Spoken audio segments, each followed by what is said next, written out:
বাংলাদেশ কেন ওয়ার্ল্ডের কোনো জায়গায় গিয়ে আপনি সফল হইতে পারবেন না, কারণ এটা তো ইজি কনসেপ্ট। ফেসবুক চালান, একটা পোস্ট করেন ফেসবুকে, টিকটক চালান, একটা ভিডিও আপলোড দিয়ে দেন ফেসবুকে, টিকটকে একটা আপলোড দিয়ে দেন, ইউটিউবে একটা আপলোড দিয়ে দেন।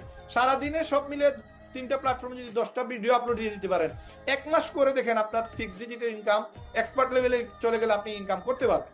বাট আপনি এগুলো করেন না, আপনার দ্বারা হবে না, আপনি পারবেন না, তাইলে ভাই মাফ চাই, দোয়া চাই, আপনার দ্বারা এটা মানে পসিবল না। আপনাকে আমি বারবার এগুলো বলে আপনার মোটিভেশন ক্রিয়েট করতে পারবো না, কিন্তু আপনাকে বুঝতে হবে যে আমার ডিমান্ড, আমার লাইফের ডিমান্ড কত কিছু। আজকে আমি আমি একটা ভালো ফোন কি ডিজার্ভ করি না? আমি একটা ভালো ল্যাপটপ কি ডিজার্ভ করি না? আমার ল্যাপটপ, আমার যে কম্পিউটার, এটা কোট করি সারের ভাই, এখন বিক্রি করলে 5,000 টাকা পাবো না। এখন বিক্রি করলে ওই সেলরন প্রসেসর, আপনার সেলরন প্রসেসর দিকে চলে, এখন আমি আমার পিসি বিক্রি করলে 5,000 পাবো না। আমার বাইক এটা বিক্রি করলে 50,000 টাকাও দাম হবে। আমার বাইকই নাই, মানে 2025 সালে এসে আমার বাইকই নাই, মানে এরকম একটা বিষয়। আমি আমার দুর্বলতা গুলো বলতেছি ভাই, আপনি পার্সোনালি নিয়ে না, জাস্ট এটা জাস্ট মাইন্ড সেট আপ করেন। আমার যে জিনিসগুলো নাই এটা আপনার নেশা যেন হয়। আজকে আমার যে জিনিসগুলো নাই এটা একটু আমি লিখে রাখি ভাই।